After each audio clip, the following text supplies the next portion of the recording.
Salut à tous les astrophiles, les astroamateurs, tous ceux qui me font le plaisir d'écouter ma petite bafouille. Eh bien, nous allons étudier la nouvelle lune du 20 décembre qui aura lieu à 2h44 du matin. Et comme d'habitude, je recommande de faire une méditation à ce moment-là, même si pour certains ça fait un peu tard, dans la nuit d'hiver. Mais bon, vous pouvez commencer la méditation vers 2h40 du côté de Nantes, à l'ouest. Vous devez la commencer peut-être plutôt à 2h28 à Paris pour bénéficier de Jupiter au milieu du ciel. C'est les heures minimum, évidemment. Vous pouvez commencer avant et faire une longue méditation d'1 heure, il n'y a pas de problème. Disons qu'il faut au moins un laps de temps d'un quart d'heure, voilà, 7-8 minutes avant, 7-8 minutes après, pour bénéficier vraiment de suffisamment de temps pour se recentrer. Donc ça, pourquoi ces méditations sont très importantes? Parce que c'est celles où vous pouvez placer votre propre intention, d'une part, votre propre intention de développement, d'évolution, à ce moment-là, parce que quand vous la placez par votre volonté, par vos projets, par votre désir à n'importe quel autre moment, c'est beaucoup moins efficace. Dans le sens que c'est le début d'un cycle, c'est le moment où tout est possible encore, où tous les contenus peuvent se rassembler pour prendre une nouvelle direction. Alors que quand le cycle est commencé, la direction des événements est déjà lancée par la nouvelle lune, justement par le début du cycle. Ce qui fait que vous pouvez pas, vous pouvez avoir l'illusion d'intervenir, mais en fait vous n'intervenez pas beaucoup. Souvent les êtres humains croient qu'ils décident de leur destin comme ça parce qu'ils font des choix, ce qui est pas faux. Mais d'où vient le choix? Le choix vient du cerveau. Et le cerveau lui-même, comment choisit-il ses pensées? Est-ce qu'on est capable de choisir une pensée? On n'est même pas capable de reconnaître qu'on a des pensées qui ne sont pas les nôtres finalement, qui sont celles d'enregistrement intérieur, de conditionnement, d'apprentissage ou d'idéologie, donc ou de religion, de croyance, quoi. Donc si vous êtes esclave de vos croyances, quelles qu'elles soient, hein, tout ce panel de croyances possibles, elles ne sont pas toutes. Dans le mot croyance, il ne faut pas voir que des choses religieuses, hein, il faut voir toutes sortes de choses. C'est le fait d'adhérer à ce que raconte notre mental, en fait, c'est ça la croyance. Alors que le mental ne raconte que ce qui est déjà enregistré sur le disque dur, quoi. Il est comme un ensemble de copier-coller. Donc, si vous adhérez sans le faire exprès à ce que raconte votre mental, donc si vous êtes dans la croyance, comment pouvez-vous imaginer que vous choisissez que vous prenez des décisions à partir de quoi? Évidemment, il y a des décisions de prise, mais est-ce que c'est vraiment vous qui les prenez et non pas plutôt vos croyances, vos conditionnements? Donc c'est très important, si on veut redevenir maître de sa vie, de redevenir un peu plus conscient que l'on est. C'est même la gageure, le défi, le challenge, comme on dit maintenant, de tout être humain sur Terre, c'est de devenir de plus en plus conscient. Parce que ce qu'on appelle conscience habituellement, c'est surtout des agencements de structures mentales qui font système dans notre tête, et c'est pareil à l'extérieur. Ce qu'on appelle démocratie ou république, etc. C'est des agencements de systèmes de gouvernement, d'économie, de politique, de sociologie, tout ça, qui ensemble font système et qui emmènent tout le monde dans la même direction, que ce soit d'ailleurs positive ou négative. Donc c'est pareil au niveau individuel. C'est pour ça que je sépare pas en général le niveau individuel du niveau collectif, parce que c'est les mêmes patterns, les mêmes structures de fonctionnement qui ont lieu aussi bien au niveau collectif qu'au niveau individuel. Alors, au niveau collectif, on a l'impression que ça vient des politiques ou que ça vient de grands décideurs, des chefs d'État et tout ça qui nous mettent dans la panade. On est furieux contre eux, mais en fait, eux-mêmes sont placés là par le destin parce qu'ils se sont dit moi je peux y faire quelque chose, et puis ils ont pris leur volonté pour des réalités, ils ont pris leur désir pour des réalités, et ils se placent au sommet avec beaucoup d'arrogance, beaucoup de fierté, en disant vous allez voir, avec moi ça va changer, je vais faire exactement ce qu'il faut pour que ça change, et ça change jamais évidemment, puisque eux-mêmes sont prisonniers de leur propre conditionnement, et surtout une fois qu'ils sont au sommet de la pyramide, ils sont obligés d'obéir. Alors, tout le monde croit que tout le monde est obligé de leur obéir à eux, mais en réalité eux en haut ils sont obligés d'obéir à tout le monde, parce que sinon ils sont virés. Donc on voit bien qu'il y a un esclavage d'ensemble qui est lié à un ensemble de pensées ou d'idéologies ou de croyances qui sont préétablies et qui font que ça fonctionne comme ça, et que pour que ça change, il faudrait vraiment non pas faire une révolution, secouer, renverser. Si vous renversez un pouvoir et que vous mettez quelqu'un d'autre à la place qui vous semble bien meilleur, en général, ça va créer beaucoup de violence, et cette violence va recréer des phénomènes de domination. C'est ce qui arrive très souvent. Il y a des révolutions, heureusement, qui ont lieu pacifiquement, des révolutions non violentes en général.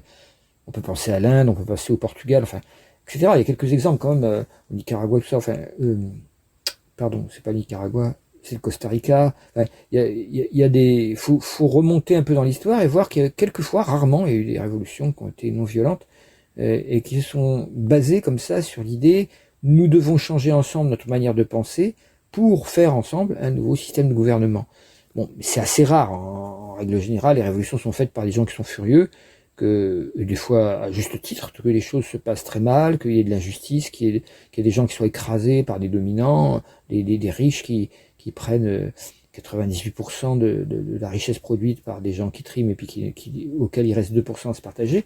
Bon bah, ce genre de système dans lequel on vit actuellement crée de la colère, évidemment. On peut pas, quand des gens sont virés de chez eux, se retrouvent à la rue simplement parce que tout d'un coup ils ont du mal à payer leur loyer, parce qu'ils ont été virés par un plan social fait par une espèce de trader qui s'est dit tiens, on va placer toutes nos billes dans ces actions-là plutôt que celles-là, il n'y a qu'à fermer ça, comme ça on récupérera les billes pour les mettre là. Pendant qu'il y en a un qui joue au Monopoly ou aux échecs, bah les autres ils crèvent, quoi. Donc ils peuvent être furieux, quoi. Et cette colère peut être récupérée évidemment par n'importe qui, et c'est bien le drame. Je recommande, ça fait 2 fois que je recommande, mais bon, une fois n'est pas, 2 fois, dit 3 fois, c'est pas trop. Le livre de Mathias Desmet, qui est on pourrait dire un psychosociologue.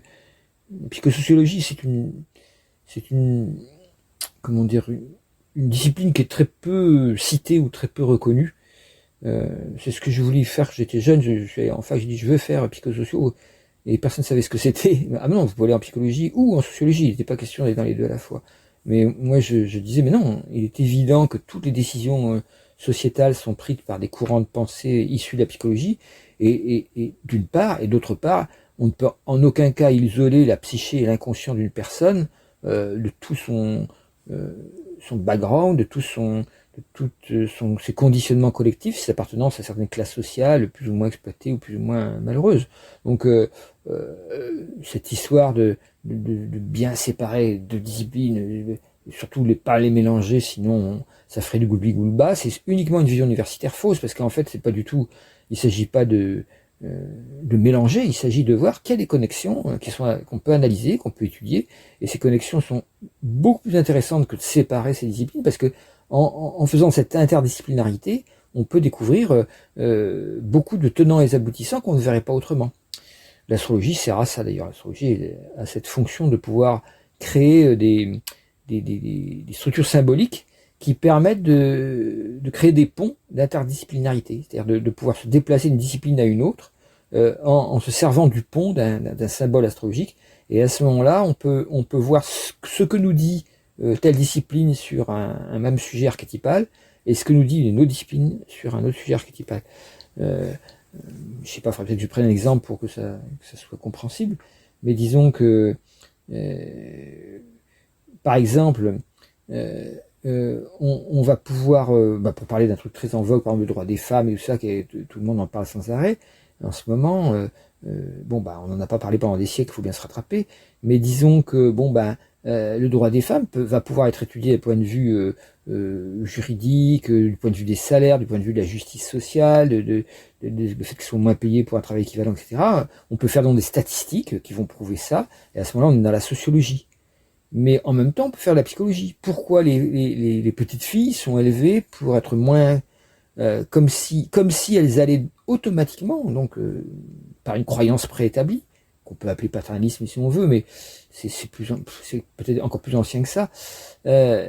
C'est préétabli qu'elles vont devenir forcément moins performantes qu'un petit garçon, et qu'elles auront moins de choses à faire sur le plan social, elles sont moins utiles sur le plan social que sur le plan du foyer, puisqu'elles vont devenir forcément, c'est ce qu'on leur attribue forcément comme destinée, elles vont forcément devenir mères et donc avoir à s'occuper des enfants qu'elles auront pondus.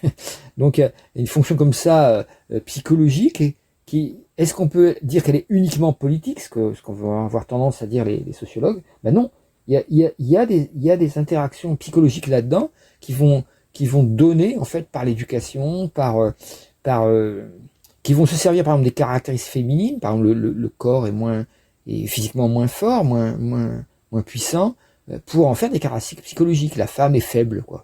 Bon, on sait très bien que c'est pas forcément le cas, et que les hommes, bien qu'ils cherchent à le dissimuler très souvent, sont des fois beaucoup plus faibles que les femmes. Mais bon, voilà. Donc c'est un exemple juste pour vous montrer que donc si on étudie par exemple l'archétype vénusien qui va être lié à l'amante, à la femme aimée ou aimante, on va voir que dans le domaine sociologique, on va pouvoir faire des statistiques sur le nombre de mariages, le nombre de divorces, tout ça. On va pouvoir repérer qu'il y a une crise du couple qui semble être reliée par ces statistiques au fait que petit à petit les femmes veulent avoir plus de liberté, plus d'indépendance, et donc elles vont refuser des contraintes sociales qui étaient auparavant admises.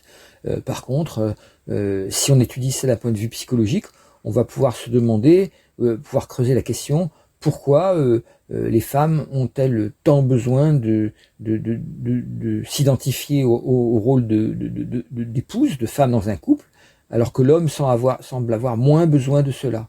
On a tous besoin d'aimer, d'être aimé, mais il semble psychologiquement de voir dans les femmes une fonction affective beaucoup plus développée.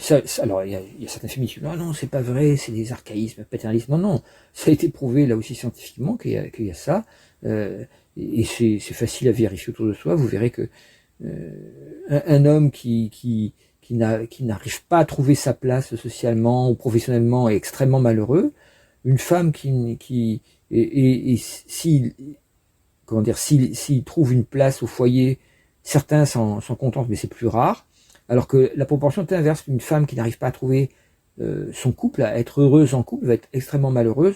Et alors que le fait de ne pas trouver une place dans la société lui semblera moins important pour définir son bonheur. Donc on a bien des racines psychologiques aussi. Alors, il ne s'agit pas par ces racines psychologiques de justifier l'exploitation des femmes par les hommes, mais de voir que les problèmes sont plus complexes, moins simples. Enfin, que le simplisme en général est toujours la porte ouverte au fascisme ou aux idéologies. Alors que si on analyse les phénomènes en complexité, on s'aperçoit que c'est extrêmement riche et ça nous permet, et du coup on résout mieux les problèmes, évidemment, puisqu'on les étale devant soi dans toute leur complexité et non pas dans des dogmes plus ou moins simplistes, quoi. C'est ce que disait Edgar Morin, hein. Il disait on est maintenant, depuis le XXe siècle en fait, surtout la deuxième partie du XXe siècle, on est rentré dans une société de la complexité, c'est-à-dire il y a énormément d'informations qui circulent, on est dans une société de l'information, et ces informations circulantes créent beaucoup de complexité, et les ponts à faire entre les différentes disciplines ne sont pas faits, ce qui explique que chaque diplômé va être spécialiste dans une branche, ne rien connaître aux autres branches à côté, mais devenir très pointu dans des détails techniques extrêmement sophistiqués dans sa branche à lui, comme les chercheurs scientifiques, ils vont étudier la reproduction de la mouche drosophile dans la région des Galles du Sud, enfin peu importe, bon voilà, je donne un exemple là, c'est voilà, et à partir de là, cette personne va être récompensée pour sa brillante recherche, où il a prouvé qu'il y avait un chromosome qui faisait que cette mouche de la Galle du Sud avait une différence génétique avec une autre drosophile plus au nord, bref. Et donc, à partir de là, cette personne va être récompensée, peut-être on va lui donner un prix Nobel, quoi. Mais en fait, on est de moins en moins certain que cette connaissance est utile à la collectivité pour la rendre plus heureuse. Ça va le rendre heureux momentanément quand il aura son Nobel, bien sûr. Il va faire péter le champagne, comme on dit, mais à part ça, et la mouche drosophile, ils vont tourner autour de lui en chantant des cantiques. Mais à part ça, il va rien se passer de plus pour nous autres pauvres Pékins moyens qui ne savons pas reconnaître la différence entre une mouche drosophile et une mouche commune, Musca domestica. Voilà. Donc, tout ça pour vous dire que à l'intérieur du processus de notre société, on est à un stade d'absurdité qui fait que la complexité est devenue telle que une crise est en train d'avoir lieu, on nous en parle sans arrêt, la crise écologique en particulier, et que cette crise écologique, au lieu d'être résolue par un plus de conscience, qui nous permettrait d'aller vers des mesures radicales qui nous font sortir du système actuel, on s'avère tous incapables en tant que collectif de sortir du système actuel, et donc à ce moment-là, la panique et l'angoisse augmentent, même chez les jeunes, les jeunes voit tellement qu'ils n'ont plus d'avenir face au changement climatique qui devient évident et face aussi à la négation par certains adultes, ceux qui votent le plus, hein, des fois les retraités ou les plus de 50 ans, quoi, qui vont avoir les problèmes que sur le plan des explications qui leur en sont données à la télé ou dans des médias dominants, et donc qui vont avoir tendance à nier le changement climatique ou à nier les grands problèmes écologiques, et qui vont voir que le problème principal c'est quand même les immigrés, et tout ça. Donc à partir du moment où il y a ces raisonnements complètement absurdes et stupides, le jeune qui lui arrive dans la vie et qui voudrait avoir un avenir se dit mais tant que ces gens-là croiront ces stupidités, ils ne feront rien pour changer, et moi ils sont en train de me supprimer ma planète, et dans 20 ans je serai en train de crever, de suffoquer, alors qu'il aurait fallu changer les choses immédiatement, c'est-à-dire maintenant, dans les quelques années qui viennent. Donc le climat est assez largement problématique. Alors on peut regarder à partir de là comment il faudrait analyser ça. Donc la psychologie du totalitarisme, c'est très bien parce que c'est justement la sociopsychologie, et ça permet de se demander qu'est-ce qui se passe maintenant par rapport à la dernière grande crise totalitaire qu'on a eue, qui était quand les forces de l'Axe ont créé la Deuxième Guerre mondiale, les forces de l'Axe qui étaient Allemagne nazie, Italie fasciste et Japon impérialiste dans le Pacifique. Donc alors en ce moment, comme c'est les 80 ans après Nuremberg, c'est très intéressant. Alors je rappelle que le cycle qu'il faudrait étudier, il est de 84 ans, puisque c'est le cycle d'Uranus et non pas de 80 ans. Mais bon, nous on a l'habitude de faire des anniversaires quand il y a un chiffre rond. Bon, là c'est 80 ans, donc tout le monde en fait un truc. En fait, archétypalement, symboliquement, ça correspond à rien.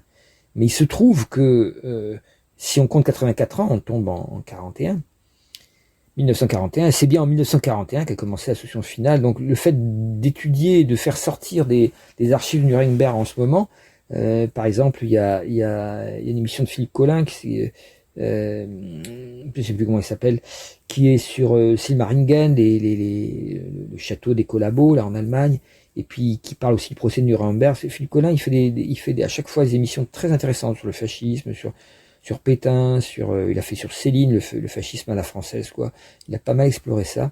Il explore aussi un peu Nuremberg et comment il y a cette montée du fascisme actuel. Il essaye de le relier à l'histoire, parce que celui qui ne connaît pas son histoire est condamné à la répéter. C'est un peu la même formule que si tu ne t'intéresses pas à la politique, les politiques, eux, s'intéresseront à toi. C'est-à-dire, ils te manipuleront, quoi. Donc, tu en seras leur victime. Donc, c'est un peu... Philippe Collin, c'est quelqu'un qui fait vraiment des enquêtes très, très, très bien faites, très intéressantes. Il y a aussi un 8 de France Culture, il y avait aussi à 0 heure, le procès de Nuremberg est repris en détail. Si vous voulez creuser ça, c'est très intéressant parce que vous avez l'exemple comment les vainqueurs ont fabriqué ce procès pour mettre en place une certaine idée du crime contre l'humanité, puisque les crimes qui avaient été accomplis étaient tellement d'une violence extrême, et le totalitarisme avait été tellement absurde, alors pas que chez les nazis, hein, chez les Russes aussi avec Staline, mais bon, les gagnants c'était les Russes, les Américains, les Anglais, donc il fallait faire un exemple, et ils ont construit un discours qui nous permet depuis d'analyser ce phénomène-là de manière valable, parce qu'effectivement, il s'agit c'était plus que des crimes de guerre, c'était des crimes contre l'humanité, c'est-à-dire où vraiment on a transformé une partie de l'humanité en espèce d'insecte à abattre, quoi. Donc on avait diminué d'autant l'humanité dans son essence, dans sa dignité, quoi.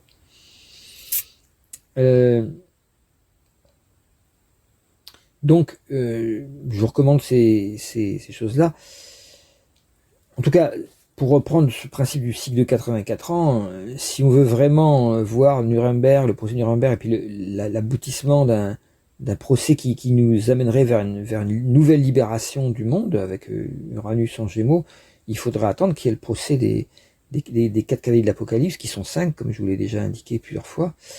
Et là, il est pas du tout en route. On peut imaginer que le TPI, le Tribunal pénal international, juge Trump, Poutine, Xi Jinping, Macron, et voilà, et puis Netanyahou et l'imam Khomeini, tout ça, qui soient jugés comme étant des criminels paranoïaques dangereux, et qui soit, comme Sarkozy, réduit à écrire les mémoires d'un con dans leur cachot, dans leur prison. C'est plus des cachots. Hein. Bon voilà.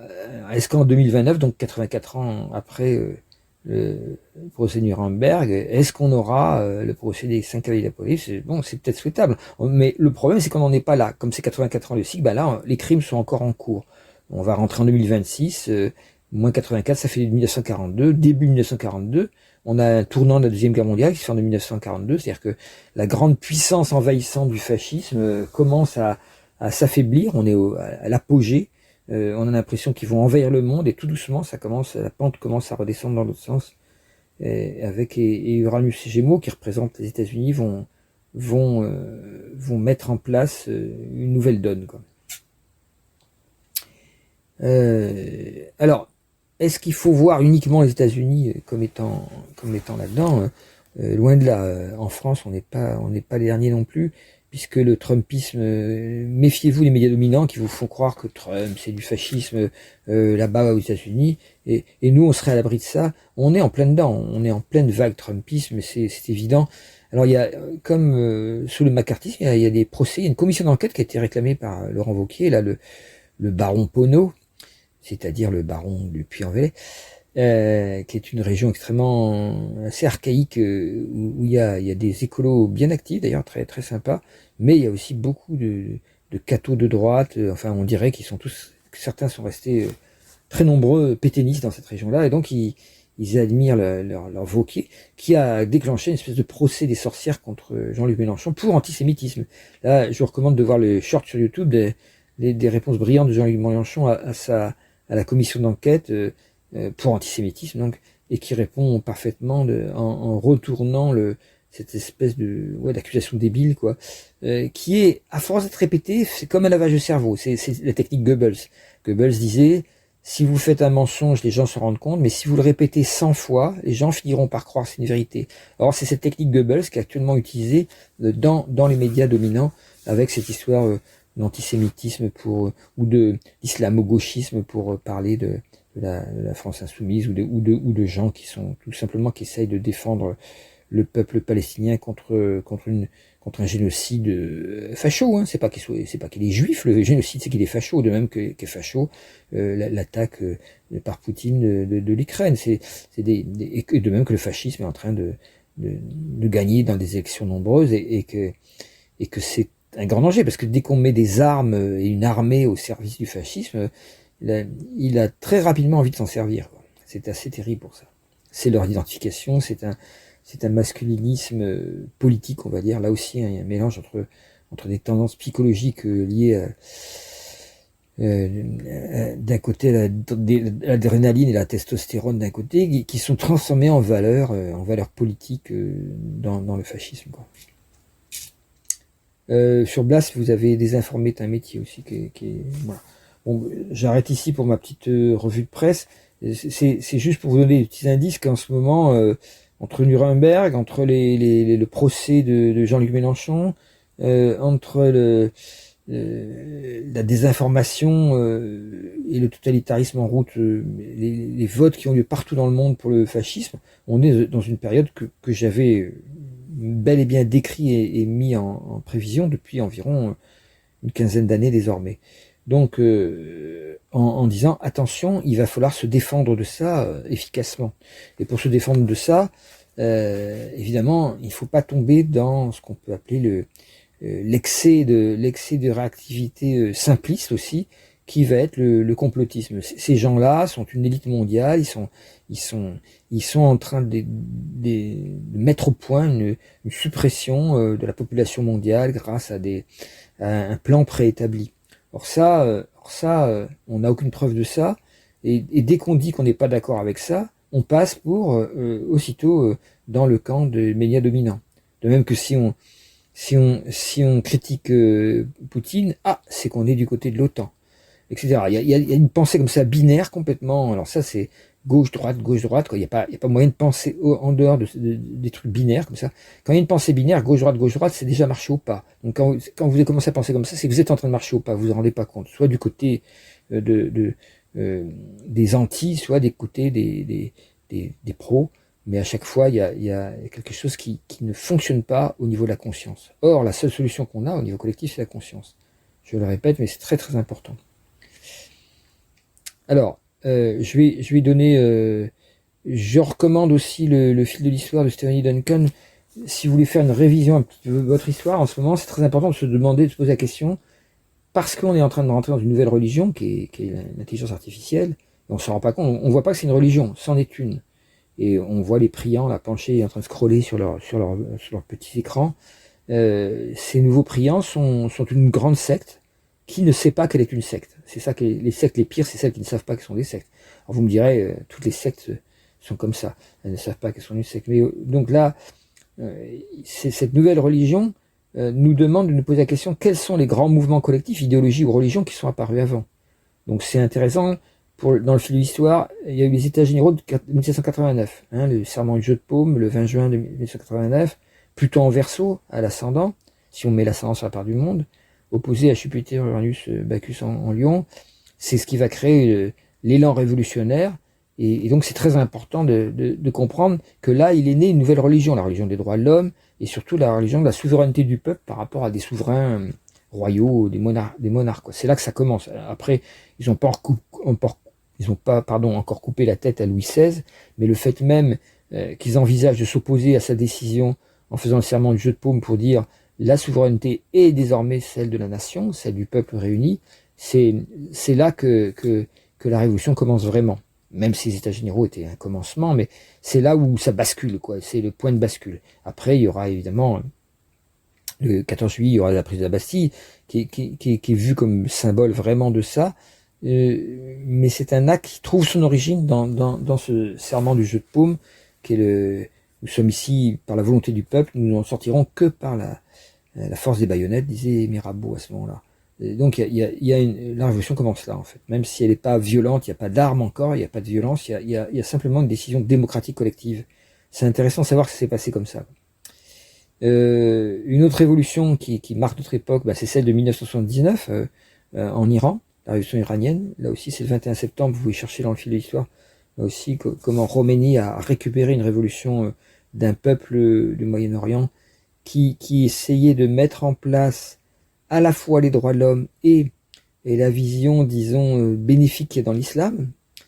Et au lieu de ça, c'est un islam complètement archaïque, radical, qui a pris la place, et les droits de l'homme ont disparu dans les oubliettes des cachots de ces gens-là. Et les droits des femmes aussi, évidemment. Quand on dit des droits de l'homme, évidemment, on parle des droits humains, on n'élimine pas les femmes, évidemment. Et les droits des enfants aussi.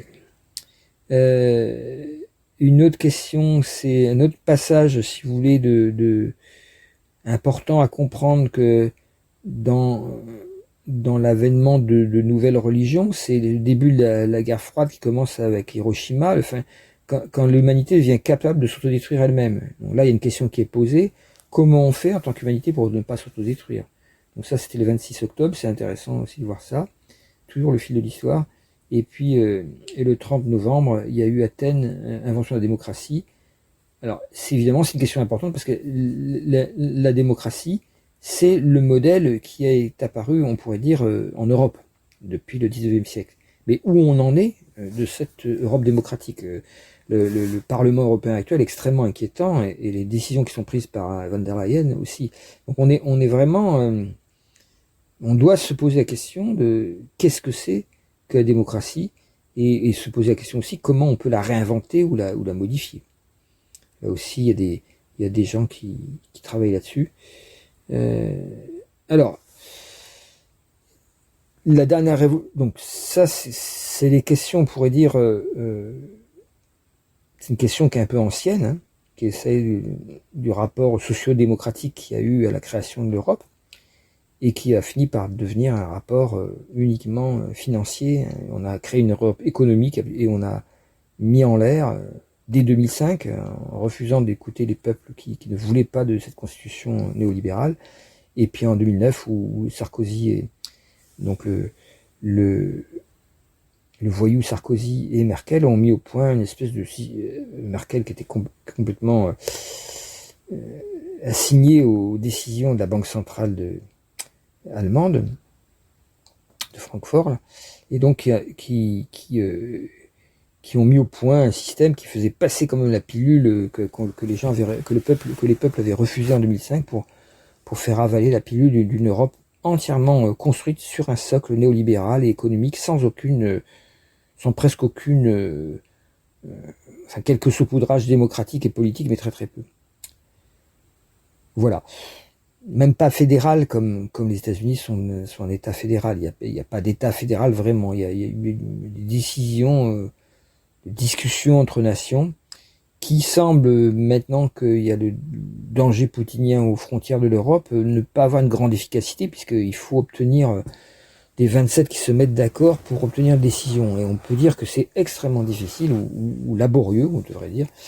Et donc l'idée de comment dire, de garder le système démocratique dans un capharnaüm comme ça fait doucement rigoler Poutine, qui lui dit, il dit non, moi je sais bien qu'il y a que le fascisme et le totalitarisme qui marche, la preuve, j'en suis la preuve vivante, et il rigole, il se sert des contradictions, des bagarres qui sont internes aux Européens entre eux, et il joue avec eux un peu aux échecs pour les mettre dans la situation de faiblesse maximale, avec une volonté derrière clairement affirmée par lui, hein, c'est pas du tout dire du mal, de détruire l'Europe, hein, en tant que système de nazi, de même qui détruit les Ukrainiens parce que c'est un système nazi. Enfin, il y a toujours ce système nazi qui est caché derrière.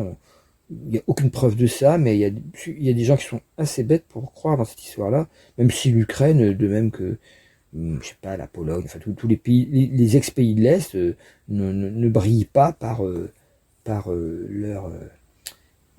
disons leur démocratie impeccable, hein. C'est pas des vieux pays démocratiques, c'est des pays qui viennent à peine de goûter à ça, donc ils sont pas encore prêts. Enfin, il y a quand même beaucoup plus de démocratie en Ukraine que dans la Russie poutinienne, c'est évident, où il y a aucun débat, donc tout le monde obéit, donc tout le monde est tranquille. Là, il y a pas de personne qui est enfermée pour corruption, ils sont tous corrompus et d'accord entre eux. Donc là, j'ai vu des textes de gens qui disent, ah oui, le premier ministre de Zelensky enfermé pour corruption, c'est la preuve que tout l'État ukrainien est corrompu. Bah non, c'est la preuve qu'il n'est pas corrompu, puisque les corrompus en Russie, ils bougent pas, ils sont toujours en place, alors que là, ils finissent par être dénoncés, parce que justement, il y a une vie démocratique. Et donc, voilà, donc c'est pas brillant, hein, mais c'est mieux que les totalitarismes russes ou chinois, etc. Donc là, on va essayer de regarder où on en est avec cette nouvelle lune. Oui, donc pour finir mon propos, le totalitarisme arrive à son dernier avatar, à sa dernière formule, à son dernier système avec l'IA. Je recommande pour ça sur Aurélien Barraud qui parle du cancer numérique sur YouTube. Et puis une émission du 6 décembre 2025 sur France Culture, la conversation scientifique est souvent un peu abscon ou trop scientifique. Mais là, c'était intéressant, c'est ce que l'IA nous fait. Et il a invité quelqu'un qui mâche pas ses mots à ce sujet-là, bien qu'il manque toujours, je le regrette toujours, dans la réflexion, l'effet nocif sur les corps humains des ondes électromagnétiques est toujours oublié systématiquement, comme si ça n'existait pas. Là aussi, on voit qu'il y a un lavage de cerveau collectif qui est bien avalé. Et là aussi, est-ce qu'il y a un complot mondial pour tous nous irradier, nous rendre cons avec ce que j'appelle les idiophones, parce que ça nous rend idiots? Non, puisque vous voyez bien que vous êtes complice, puisque vous en servez sans arrêt, vous continuez. Et puis parce que c'est obligatoire, vous ne pouvez pas ne pas vous en servir. Donc où il est le complot? Le complot, c'est vous qui en faites partie, et c'est vous qui en êtes les fabricants.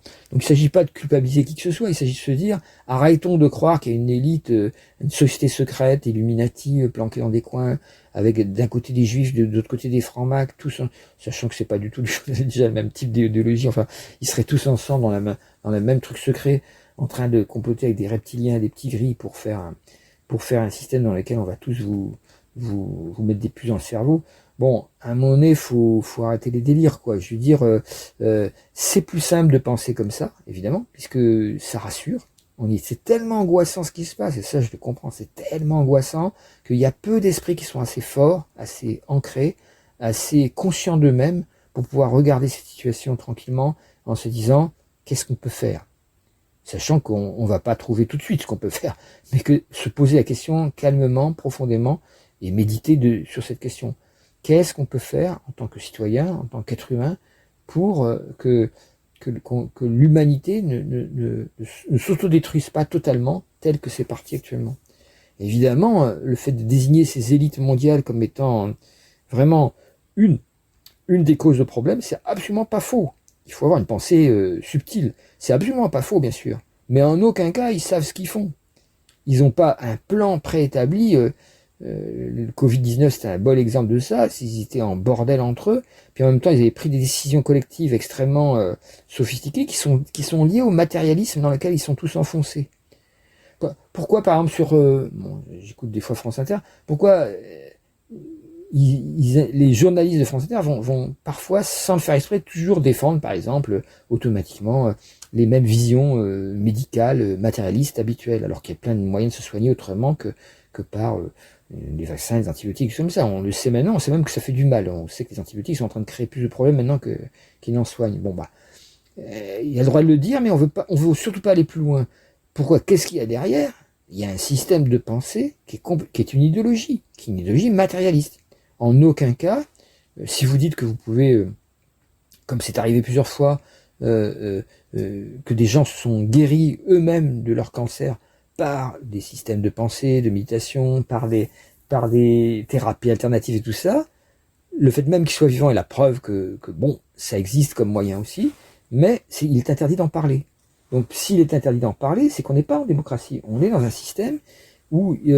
alors, est-ce que c'est interdit parce que vous êtes puni si vous en parlez? Mais non, ça se passe pas comme ça.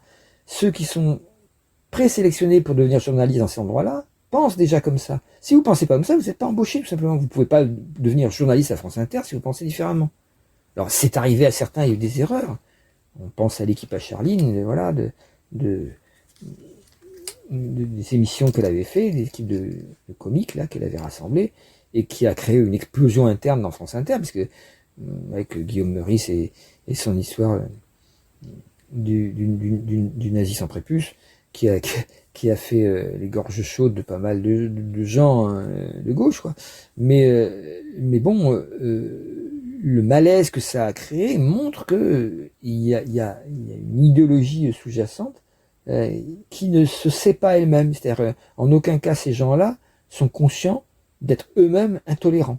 Ils ont l'impression que l'intolérance venait de Guillaume Meurice, qui a dit un truc qui était choquant et qui était sûrement antisémite, puisqu'il y avait le mot sans prépuce dedans, donc forcément c'était antisémite. Alors qu'en fait, c'est une manière de critiquer le paradoxe existant que des juifs qui ont été un peuple qui est victime de la Shoah créent une nouvelle Shoah sur les Palestiniens. Comment c'était ça s'il faut expliquer l'humour, ce qui est un peu dommage parce que ça se comprend tout seul. C'est ça qui faisait rire, c'est comment, parce qu'il faut bien rire de trucs qui sont dramatiques comme ça, parce que c'est ça qui permet aussi de... Actuellement, c'est les comiques qui font le plus passer des informations, des fois, importantes. Donc on a des journalistes qui sont tous choqués et qui vont voir là-dedans de l'antisémitisme, alors qu'en fait, c'est de l'humanisme. C'est un peu la manière dont Jean-Luc Mélenchon se défend aussi devant la commission d'enquête sur l'antisémitisme supposé de LFI, la France Insoumise. Donc on a donc dans toutes ces histoires des présupposés qui sont des conditionnements et qui font que on va être admis dans le sérail de tel mouvement politique ou dans tel groupe de journalistes ou dans la radio publique. On va être admis pour y jouer un rôle parce qu'on a ce bon sens commun, hein, le fameux bon sens commun démocratique, quoi. Ça c'est vrai, ça c'est faux, sans avoir pu vérifier consciemment par des véritables études de ce qui est réellement vrai et faux. Alors, quel est l'appui pour voir ce qui est vrai ou faux? C'est la science. Et on nous dit, la science va nous dire la vérité. C'est ce que nous avait dit Macron lui-même au début du Covid. Maintenant, la science sera notre boussole et sera notre moyen de voir. Très bien, si c'est vraiment la science. Mais si c'était pas la science, si c'était la partie matérialiste de la science, c'est-à-dire l'idéologie matérialiste qui est justifiée par des morceaux de science et non pas toute la science. Et là, évidemment, on rentre dans un domaine où la réflexion, on pourrait dire, ontologique sur ce qu'est vraiment la science devient hyper importante, puisque c'est cette méprise sur, par exemple, sur le fait que pendant le Covid, c'était la seule solution était ce vaccin et rien d'autre. C'était faux, évidemment. Maintenant, on le sait, il y avait d'autres solutions. Mais il fallait dire ça, sinon on mettait les gens en danger. Et quel est le politique qui aurait accepté de mettre son peuple en danger en tentant de faire quelque chose qui paraissait plus risqué que de faire confiance aveuglément aux scientifiques qui nous disaient que c'était la seule solution. Ces scientifiques appartenant comme par hasard à des lobbies pharmaceutiques extrêmement puissants. Donc absolument pas dénué de conflit d'intérêts. Donc on a tourné en rond là-dedans. Évidemment, il a été très simple pour ceux qui ont vu la perte de leurs droits démocratiques à se soigner comme ils voulaient. Ceux qui ont vu cette perte-là comme un danger, ce en quoi ils n'avaient pas tort, parce qu'injecter un truc qu'on connaît pas, c'est bel et bien à chacun de se demander si oui ou non il accepte de prendre son risque d'un côté ou de l'autre, quoi. Bien, le fait que des scientifiques assermentés par Pfizer, etc., enfin tous ces groupes, c'est Big Pharma, quoi. Tous ces groupes-là, étaient dans une optique de dire c'est nous qui avons la science. Alors qu'ils avaient un produit effectivement élaboré de manière scientifique, ça c'est indéniable, mais qui était à l'état sur les bancs d'essai encore. Et effectivement, ça paraissait une solution qui a pu être satisfaisante peut-être pour certaines personnes d'ailleurs, on ne le nie pas. Mais le problème, il n'était pas tant médical, il était idéologique et politique. C'est-à-dire que c'était une manière d'utiliser la médecine pour faire passer un programme qui est un programme de contrôle en fait des populations par ceux qui savent. Or ceux qui savent ne savaient rien, ne croyaient pas qu'il y avait une élite à l'OMS qui disait nous savons que. Ils faisaient semblant de savoir entre eux, ils se rassuraient entre eux, de même que les journalistes dans un média public se rassurent entre eux en disant oui, moi aussi je pense comme ça, bien sûr, on va pas tomber dans l'antisémitisme. C'est ce qui peut expliquer que on ne commence à dénoncer les crimes énormes de masse qui ont été commises par Netanyahou que 2 ans après leur début, parce que il a fallu 2 ans aux journalistes pourtant intelligents, quoi, des gens qui ont fait des études et tout ça, des journalistes, pour se réveiller. Il a fallu 2 ans et des dizaines de milliers de morts, enfants, femmes, hôpitaux détruits, journalistes tirés à la Kalachnikov, c'est pas des Kalachnikov, je sais pas quelle mitrailleuse utilise l'armée israélienne, mais enfin bref, il a fallu ce massacre d'idéologie nazie, quoi, de Netanyahou. Il a fallu 2 ans de ce massacre, d'un coup il commence à se réveiller. Et encore c'est pas fini, on a encore des Raphaël Antoven ou Forest, là, Caroline Forest, tout ça, pour nous dire encore que non, c'est pas tout à fait du nazisme, puisque là, ils sont bien obligés de se défendre. En quoi bombarder, tuer, détruire à plat de couture comme ça toute une civilisation, tout un peuple, y compris femmes et enfants, en quoi c'est une défense de qui, de quoi? C'est dingue comment des gens soi-disant intelligents peuvent se retrouver embarqués comme ça dans des idéologies totalitaires sans même se rendre compte, parce qu'eux-mêmes se croient peut-être en train de s'opposer au totalitarisme. Ils ont juste une guerre de retard, ils s'opposent au totalitarisme nazi, donc antisémite, alors que le problème n'est plus du tout l'antisémitisme, le problème c'est une espèce d'idéologie fasciste qui est en train de revenir sous les couleurs d'un côté de Poutine, de l'autre de Netanyahou, ou de Khomeini, ou de Trump, etc. Donc ou de Xi Jinping, évidemment, faut pas l'oublier celui-là. On verra qui va intervenir bientôt aussi. Donc il est important de voir que la dernière révolution qui est en train d'avoir lieu, c'est-à-dire celle de l'intelligence artificielle, elle a lieu sur ce terrain-là, c'est-à-dire sur ce terrain d'un fascisme en train de monter. Rappelons-nous du raté qui aurait dû nous mettre la puce à l'oreille, du raté qui a eu lieu dans le premier lancement de l'intelligence artificielle, dans lequel on l'a laissé se déplacer sur les réseaux toute seule pour apprendre des réseaux comment on pouvait penser la pensée collective, quoi. Et en moins de 24 heures, l'intelligence artificielle qui avait été lâchée comme ça sur les réseaux pour apprendre des réseaux était devenue totalement fasciste.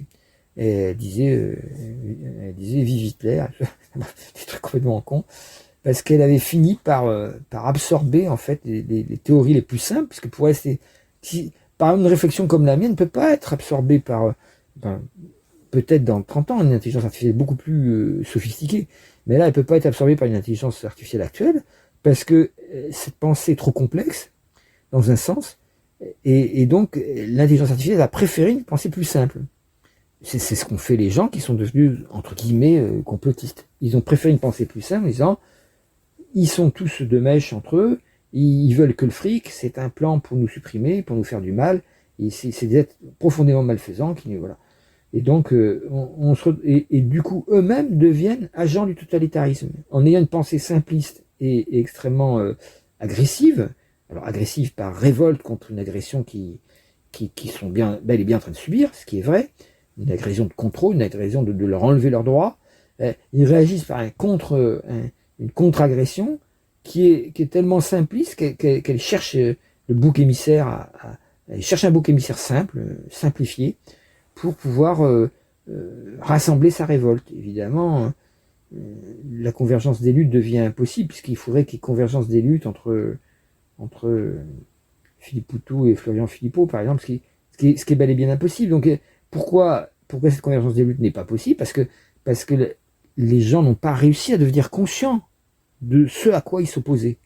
Or, devenir conscient ne peut pas passer simplement par une quantité d'informations glanées sur Internet. Ça le fera jamais, puisque les algorithmes nous trompent. Donc les algorithmes vont toujours nous faire préférer ce qu'on pense déjà.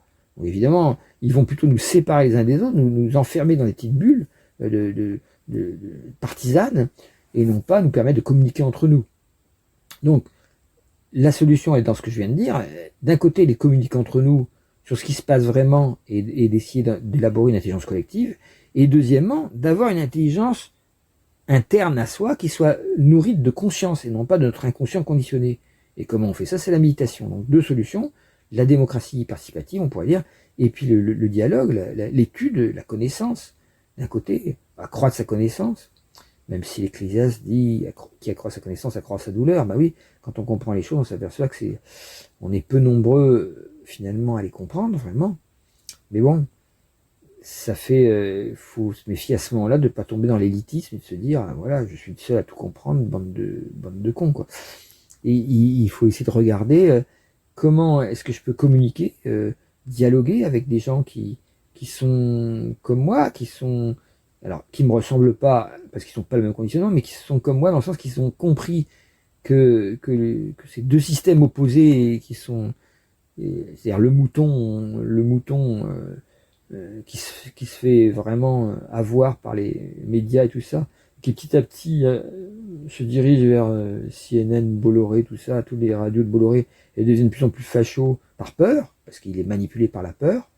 Et puis l'autre, ce que j'appelle le mouton noir, hein, qui se croit révolté, qui se croit woke, qui se croit contre, anti-système, et qui est en fait en train de construire un système de pensée qui est tout aussi enfermant, et qui est aussi paranoïaque, et qui souvent se retrouve manipulé sans le savoir, par les fermes de hackers de Poutine, qui adorent manipuler les moutons noirs, puisque c'est ceux qui peuvent foutre le bordel dans la démocratie européenne, ce qui l'intéresse. Évidemment, il n'est pas là pour nous libérer de quoi que ce soit. Il veut prendre le pouvoir, et donc c'est un peu de l'intox, comme l'avaient fait les nazis quand ils voulaient envahir des pays. Ils commençaient par de l'intox aussi. Mais ils étaient beaucoup moins doués là-dedans que la Russie poutinienne, bien sûr. Donc on va regarder cet aspect-là en France. Alors, c'est une conjonction donc à 2h44 le 20 décembre, à 28 degrés et demi du Sagittaire. Donc c'est l'endroit où il y a le centre galactique. Donc c'est une nouvelle lune assez importante, parce que le centre galactique, c'est l'endroit où toute la civilisation est remise en question pour se poser la question vers où va l'évolution de l'humanité. On pourrait dire que c'est une espèce de point indicateur qui nous dit rappelez-vous que vous êtes l'humanité en évolution depuis Homo sapiens, Cro-Magnon, Néandertal, Cro-Magnon, etc., le Moyen-Âge, tout ça, et puis l'ère moderne, voilà. Qu'est-ce qui s'est passé pendant tout ce temps-là? C'est pour ça que je vous citais tous ces exemples d'histoire, le fil de l'histoire. Quelles sont les grandes révolutions qui ont eu lieu de la conscience?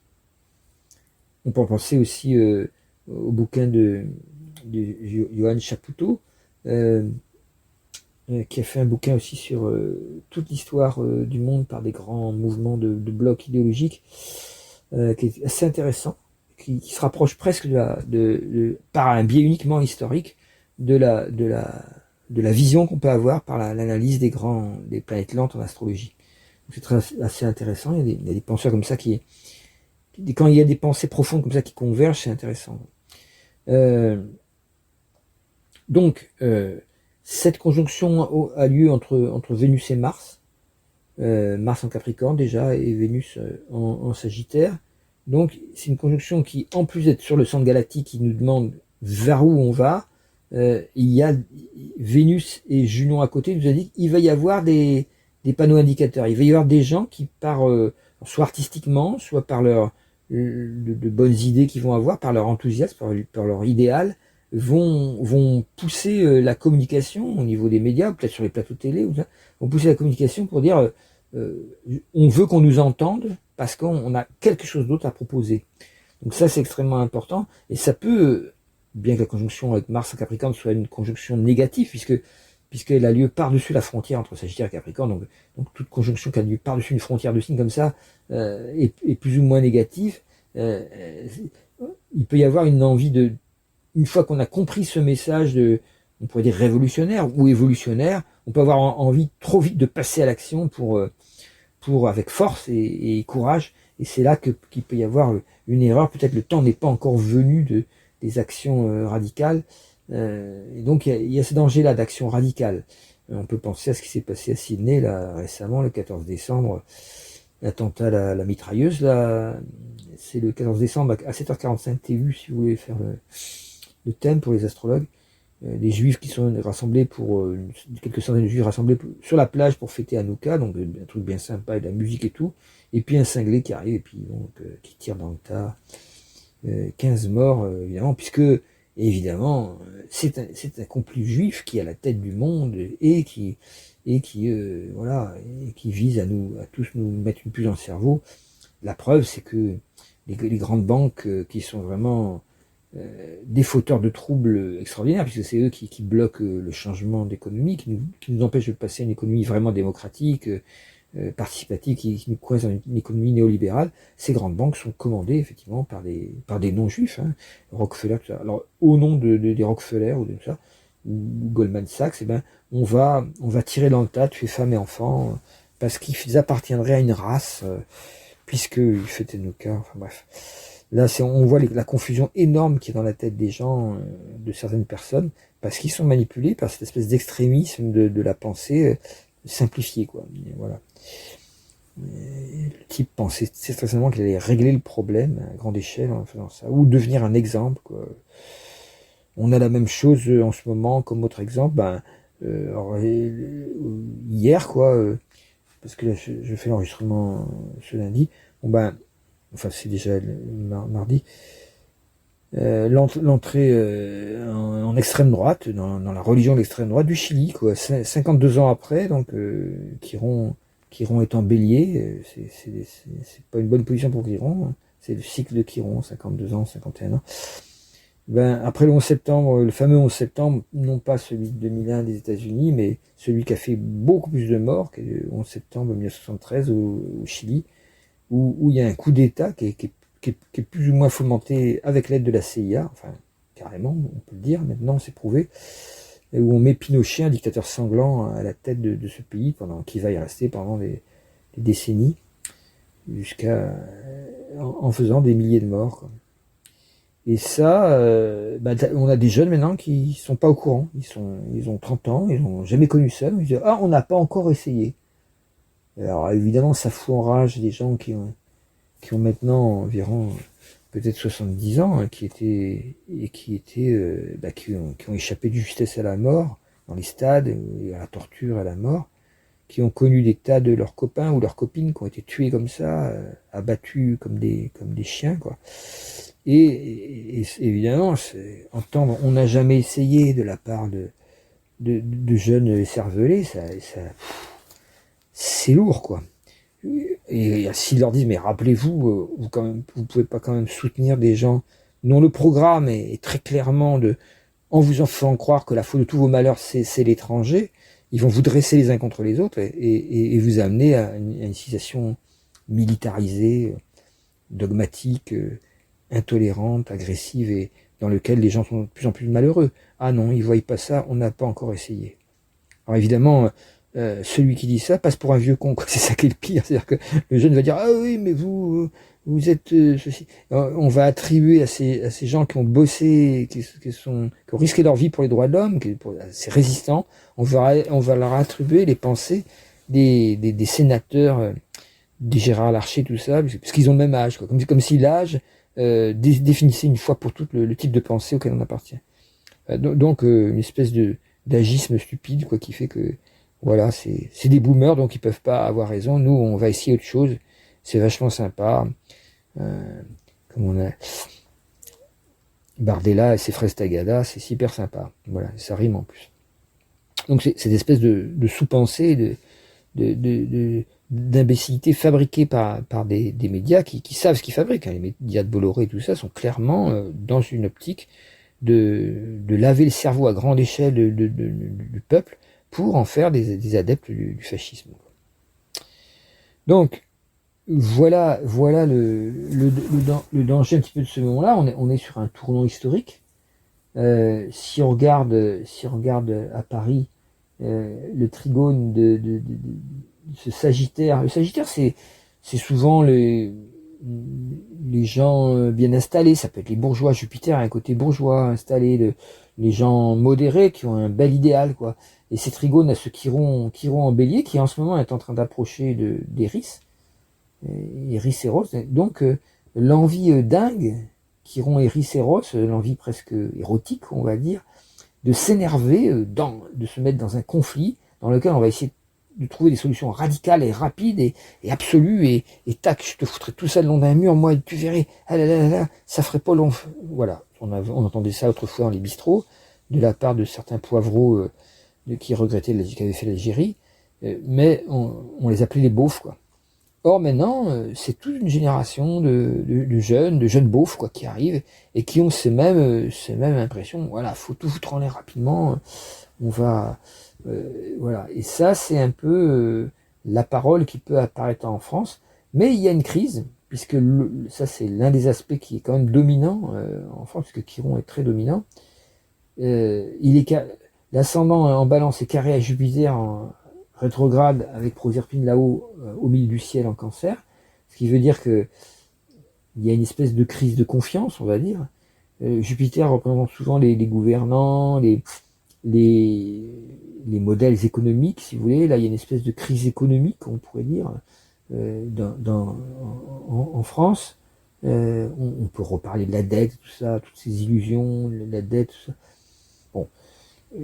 Si vous regardez bien le petit lien que je vous ai mis sur Blast, désinformé est un métier, vous verrez ce qu'il est intéressant d'en penser, parce que ce petit reportage est très, très bien fait, mais on a l'idée de comme si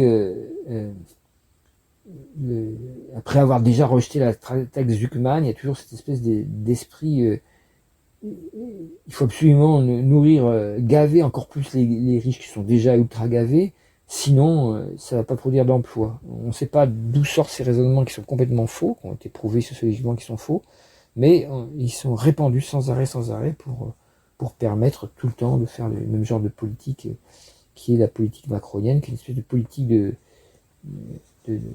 traders, quoi, de traders néolibéraux qui veulent augmenter la masse de richesse, tout en appauvrissant les peuples.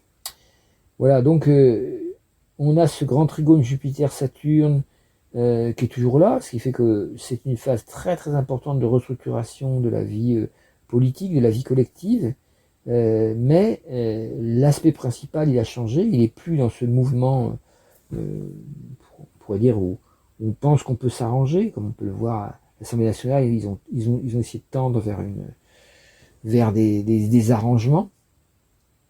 Et là, le carré de cette nouvelle lune à conjonction Saturne-Neptune en Poisson indique, oui, mais est-ce qu'on peut vraiment s'arranger quand les structures même étatiques, les structures économiques, les structures sociales sont pourries au point qu'il faille profondément les réformer si on veut pouvoir envisager la suite. Donc là, on a évidemment toujours des confrontations idéologiques qui sont très fortes, hein, c'est-à-dire qui peuvent aller jusqu'à jusqu'à quelque chose comment dire, de qui peut paraître négatif dans un premier temps, c'est que toute crise, tout carré que Saturne a déjà fait son carré à Mars, c'est un peu, ça a pu créer de la violence.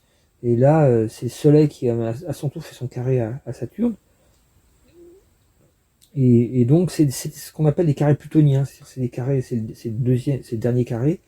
Ça veut dire que les Soleil et Lune, cette conjonction, quoi, cette nouvelle Lune,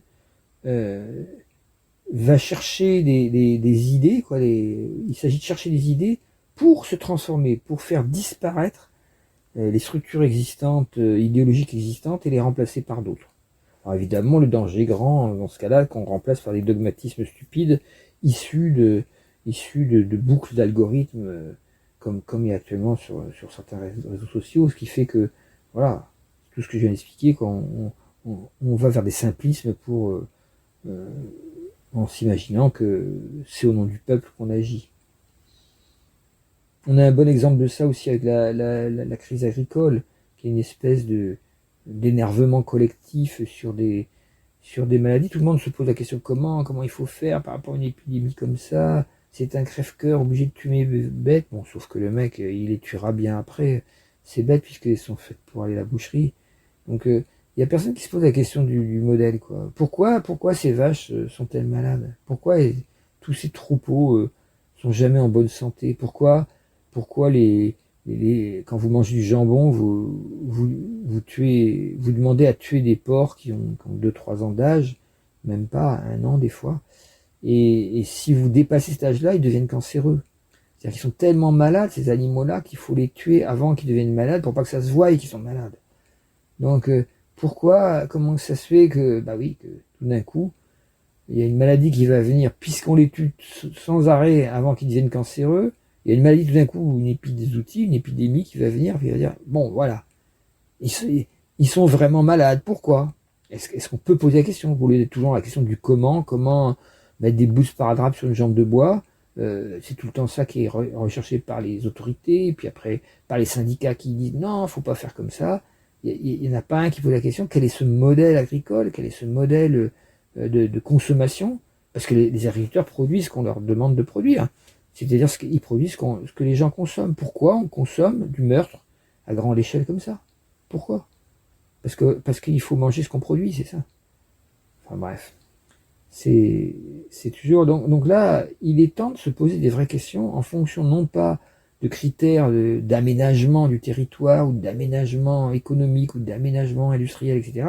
Mais c'est des bonnes questions aussi, hein, il ne s'agit pas de nier. Mais il s'agit de dire quel est le sens qu'a ces épisodes de maladie, que ce soit le Covid pour les humains ou que ce soit l'encéphalopathie spongiforme, crise à la vache folle, il y a de cela une quinzaine d'années, et que ce soit maintenant une autre maladie, je ne sais plus comment elle s'appelle, c'est de tuberculose, bovine, comment ça se fait que ça apparaît? D'où ça vient, ces maladies? Pourquoi elles apparaissent? Bon voilà.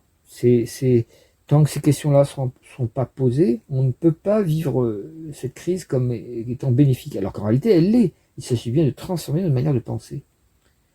Pour ça, je rappelle que la grande clé entre le Sagittaire et le Poisson pour transformer la pensée et ses croyances en quelque chose qui est plus libre, c'est-à-dire passer du Sagittaire au Poisson, passer de la croyance, y compris des dogmatismes, jusqu'à la mystique, c'est-à-dire à la recherche de la liberté profonde de l'être, l'écoute de l'être en soi, la clé, la clé technique, c'est la méditation, encore une fois. C'est la méditation qui permet de regarder ses propres pensées et de se remettre en question.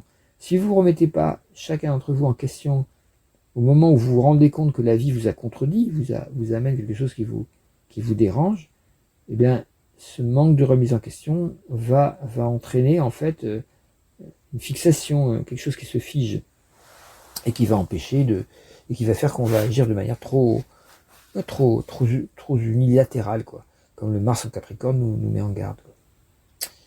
Voilà. Donc, regardons un peu. C'est ce carré.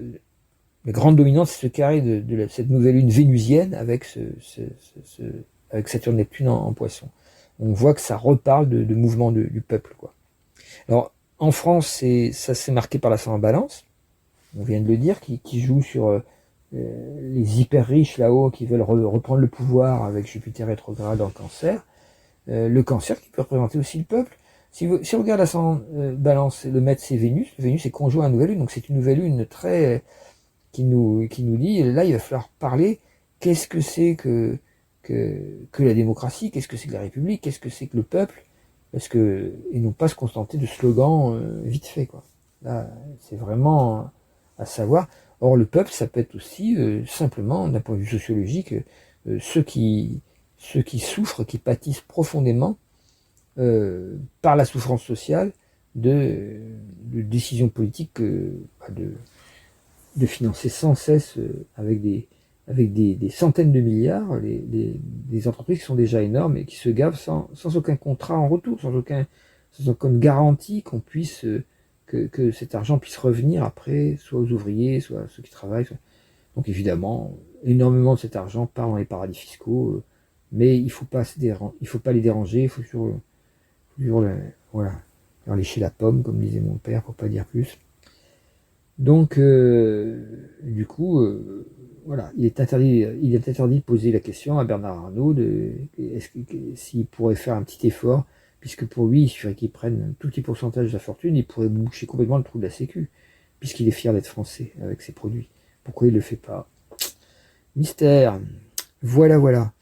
Donc on va vers, on doit retrouver une fois qu'on pose la question de la souffrance, Saturne-Neptune en Poisson, par le trigone à Jupiter rétrograde en Cancer, on doit trouver comment peut-on profiter de l'évolution de la société, qui profite et comment profiter tous. C'est ça le Jupiter rétrograde. Il faut remettre en question la répartition des richesses actuelles, sinon évidemment on n'avancera jamais.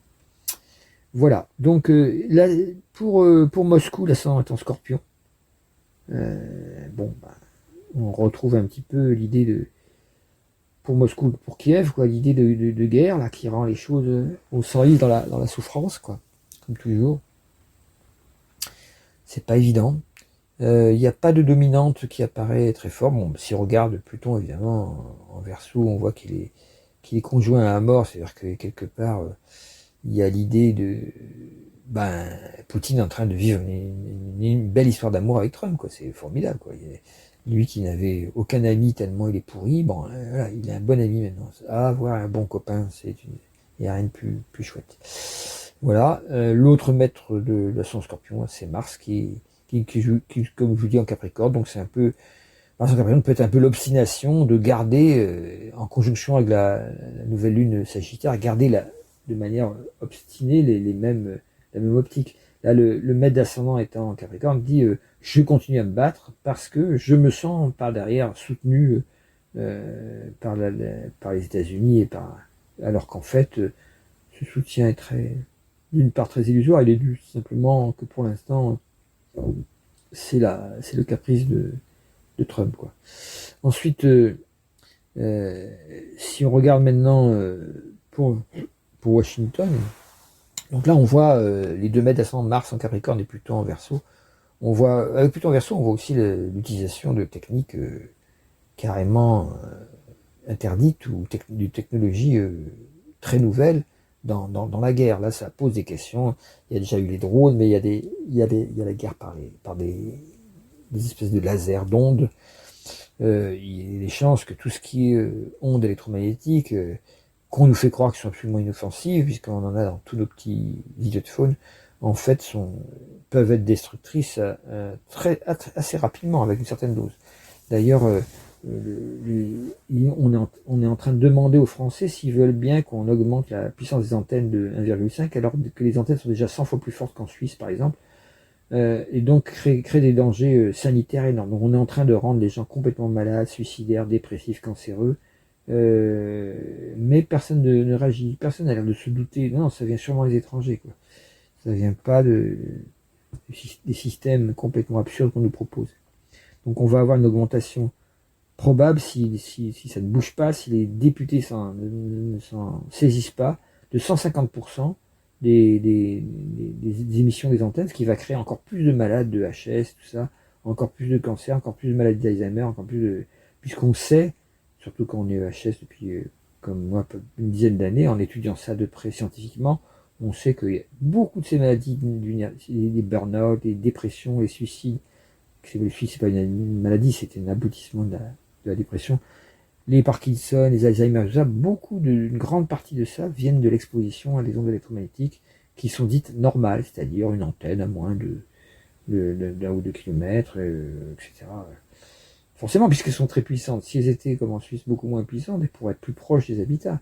Mais on a voulu économiser, donc on met des espèces d'antennes qui sont des espèces d'émetteurs extrêmement puissants, qui sont des vrais transformateurs électriques, quoi, et qui donc arrosent le cerveau de tout le monde. Or, nous sommes des organismes électromagnétiques. Hein. Tout le corps humain fonctionne par de l'électromagnétisme. Le soleil est une source électromagnétique, tout ça. Et donc les ondes électromagnétiques pulsées, c'est ça la grosse différence, qui sont balancées par nos portables, dérangent totalement, mettent le chaos total dans notre électromagnétisme naturel, qui est représenté par les courants électriques qui passent dans les méridiens, que les Chinois, les acupuncteurs connaissent bien, ou par ce que les hindous appellent les chakras, les grands centres d'énergie. Tout ça, c'est des vortex électromagnétiques. Donc ils sont dérangés pour tout le monde, ce qui fait que les gens sont actuellement fatigués, ils n'en peuvent plus, parce qu'on est en train d'augmenter, forcément, parce qu'ils jouent, d'un autre côté, ils jouent à demander à ChatGPT. ChatGPT, c'est 10 fois plus d'énergie qu'une demande chez Google. Vous demandez à ChatGPT ou à n'importe quel Gemini ou quoi que ce soit, à une intelligence artificielle, vous lui demandez de résoudre un problème à votre place, ou de vous faire un amusement, de mettre, je sais pas moi, la tête à mémé sur un clébard, sur le corps d'un clébard, et rigoler comme des bossus avec ça. C'est bien sympa, mais cette créativité stupide entre amis, à chaque fois que vous faites une demande comme ça, vous cramez 10 fois plus d'énergie et vous balancez 10 fois plus d'ondes électromagnétiques, surtout dans les antennes. Donc ça commence à créer, comme l'offre doit suivre la demande, on est dans une course en avant, et si on a beau mettre des éoliennes et des panneaux solaires, ça suffira jamais. On va être obligé de tout faire basculer sur du nucléaire. Or, on sait que le nucléaire, c'est une fausse solution au problème du CO2. Évidemment, il n'y a pas de CO2 qui sort des cheminées nucléaires, mais c'est une industrie extrêmement dangereuse et polluante. Dangereuse parce qu'elle prépare la guerre, d'un côté. Dangereuse parce qu'il y a tous ces déchets dont on ne sait pas quoi faire. Réellement, on ne sait pas quoi faire. Même les scientifiques ne savent pas. Ils font semblant de savoir. C'est pour ça pour nous donner confiance, quoi. Parce qu'ils espèrent bien trouver, mais ils n'ont pas trouvé. Donc ils nous disent oui, on va trouver, vous inquiétez pas. Surtout ne pas s'inquiéter, ne jamais s'inquiéter. On contrôle tout est sous contrôle. Et c'est pour ça qu'on va vous mettre de plus en plus sous contrôle, parce que non pas parce qu'il y a un complot, mais parce qu'on essaye en tant que scientifique de contrôler également la situation qu'on n'arrive pas à contrôler. Que ce soit le changement climatique, que ce soit les maladies pour les médecins, que ce soit tout le monde y perd son latin. Donc pour l'ascendant Scorpion, on a vu la région Moscou-Kiev, ça va jusqu'à la région Israël aussi, c'est des endroits, l'ascendant Scorpion, ça va pas s'améliorer, comme on dit, enfin, en tout cas pas ce mois-ci. On peut se poser la question aussi pour toute l'année, puisque si on regarde bien, 20 décembre, 2h44, nouvelle lune, 21 décembre, c'est-à-dire le lendemain, à 16h04, donc un jour et demi après, l'année 2026 commence. Je rappelle que le thème d'une année se travaille en interprétant le thème de l'entrée, de l'ingress, ça s'appelle, l'entrée du soleil en Capricorne, sur 0,2 Capricorne. Donc l'année 2026 commence pas le 1er janvier, cosmiquement elle commence le 21 décembre 2025.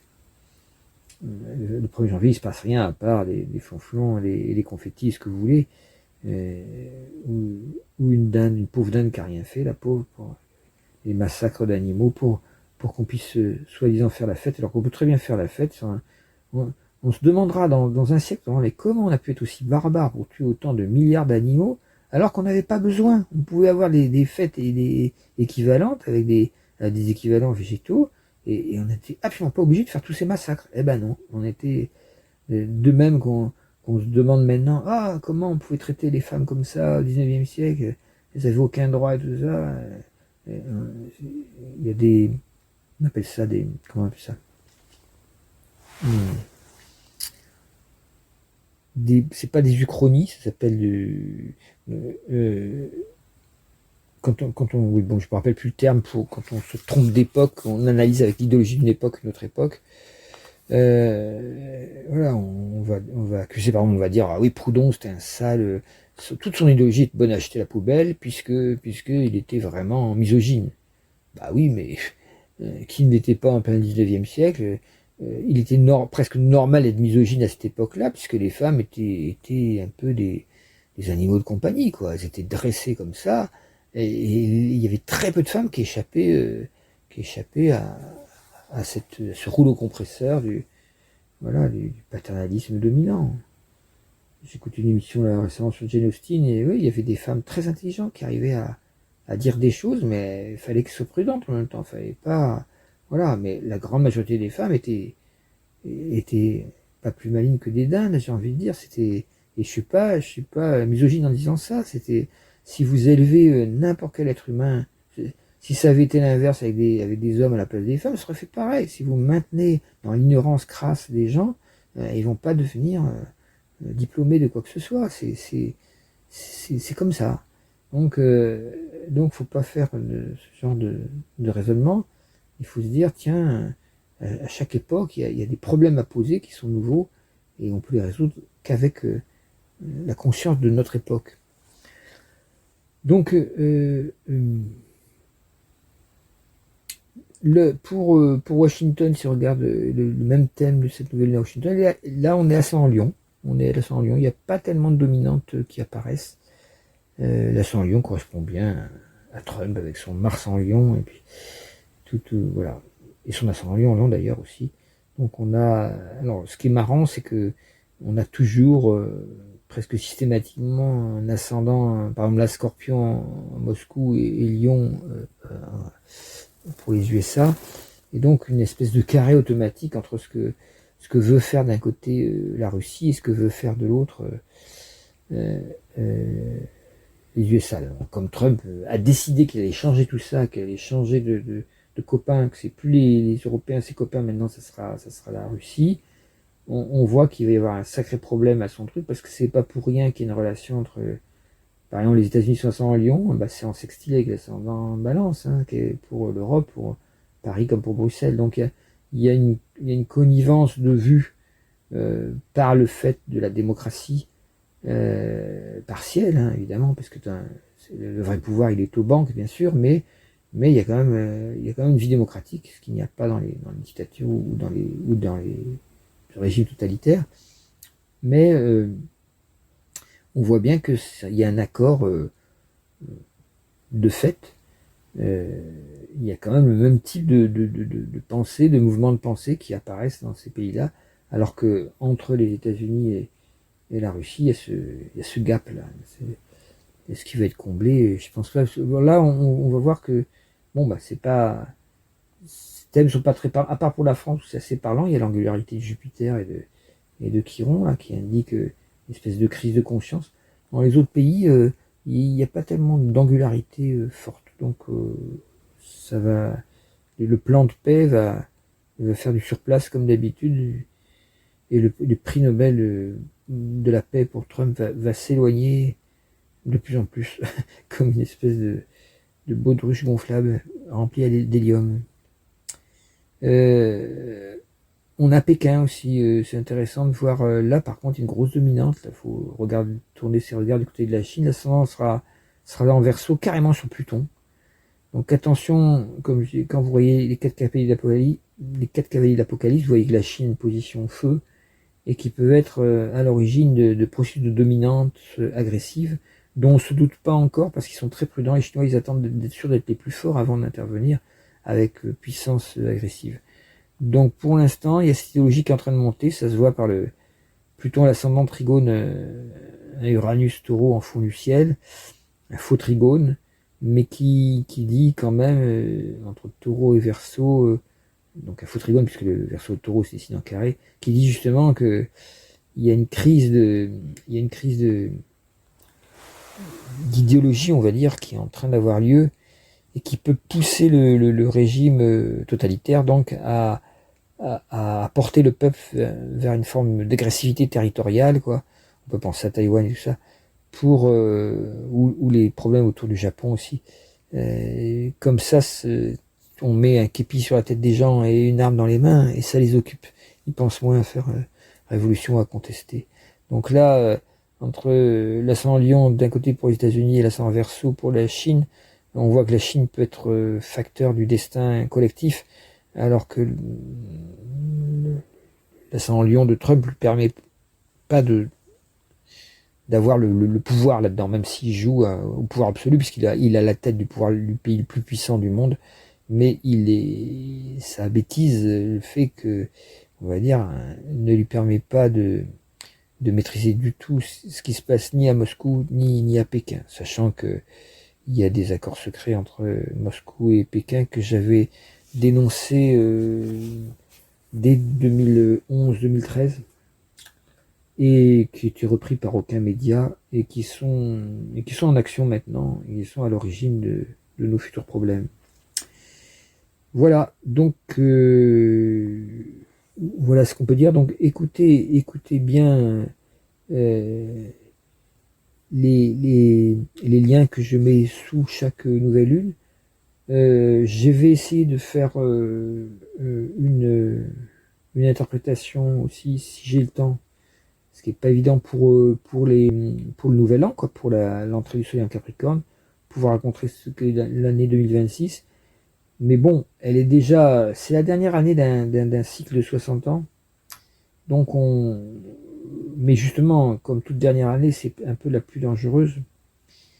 Et donc, c'est pas évident. On retrouve une année cheval de feu. Et on sait que pour les Chinois, c'est une année toujours un peu dangereuse, qui peut contenir une forme de violence, d'excès. Et donc, on en parlera. Et d'après mes calculs, elle correspond à l'arcane 15 en concret, mais 16 en symbolisme, ce qui est les deux ensemble, la maison Dieu et le diable, c'est pour ceux qui connaissent le tarot, ne présage rien de bon, sachant que tous les ennuis qui vont apparaître dans l'année 2026 sont préparés par les idéologies puantes qui se sont installées partout pendant l'année 2025, qui a été le tour d'horizon de chantage agressif et dogmatique qu'a fait Trump avec tous les pays du monde entier. Donc on va avoir la conséquence en 2026, sachant que 2027 on démarre tout juste un nouveau cycle.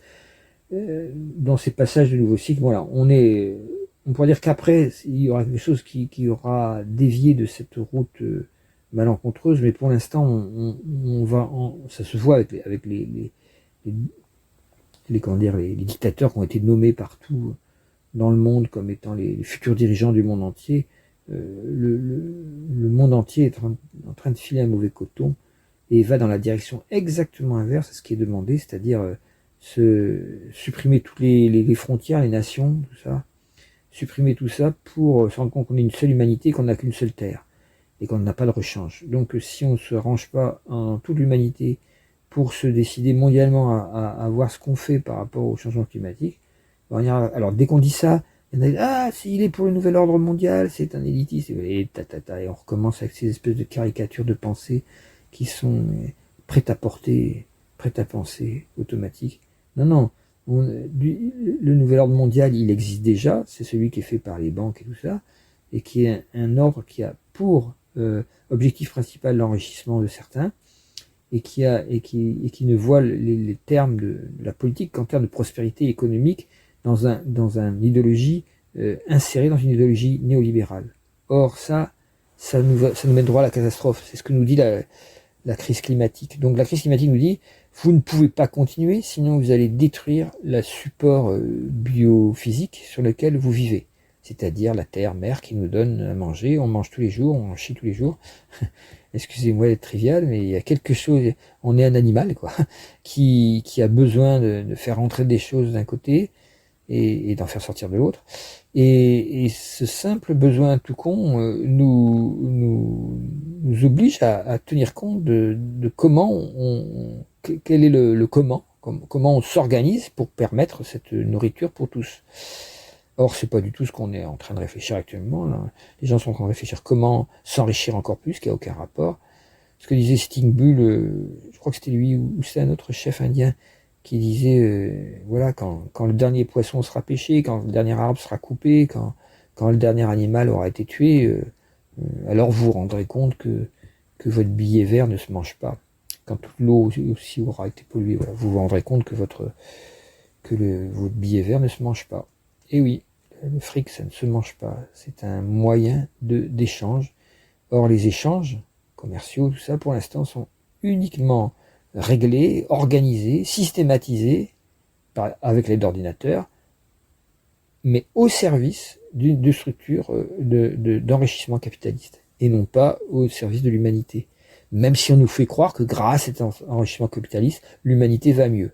Il faut y croire très fort, parce que c'est pas du tout ce qui se passe. Donc, mais il y a beaucoup de gens encore qui croient, parce qu'il y a eu ces... On a souvent un retard à l'allumage. Hein. Il y a eu les 30 Glorieuses. Tous les gens qui ont grandi pendant les 30 Glorieuses, donc qui vont en gros de 44 à 74, ça fait 29 ans, un cycle de Saturne plus exactement, parce que ça s'arrête avant les 30 ans, ben, avec la crise du pétrole de 73. Bon bah, les gens qui ont grandi à ce moment-là ont eu l'impression que il y avait un système de progrès politique, économique, tout ça, qui était cohérent, qui était voilà, une espèce de cohésion entre l'économie, la politique, la démocratie, tout ça, ça allait bien ensemble, et que bon, c'est une pure illusion, mais elle a été valable pendant ces 30 années-là. C'est plus du tout valable, et les gens, je sais pas, on va prendre comme les Gérard Larcher, les gens comme ça, qui ont des vieux sénateurs ventripotents, là, c'est des gens qui vivent encore sur cette pseudo-prospérité, la prospérité de leur ventre, en fait, la prospérité de leurs avantages économiques et sociaux, qui se rendent pas compte que ce système n'est absolument plus valable. Il doit être détruit avant qu'il nous détruise, nous, en tant qu'êtres humains. Mais bon, ils sont pas concernés, puisque ils vont vers leurs 80 ans, voilà, etc., des âges comme ça, et ils vont quitter la scène du monde en ayant laissé un bordel monstre derrière eux, et sans vraiment avoir en souffrir excessivement. Quoique, ça commence à souffrir déjà. Dans les EHPAD, on meurt beaucoup plus facilement des excès de chaleur en été qu'autrefois, parce que le changement climatique est déjà en train d'avoir lieu. Donc, comment on fera cet omnivore mondial?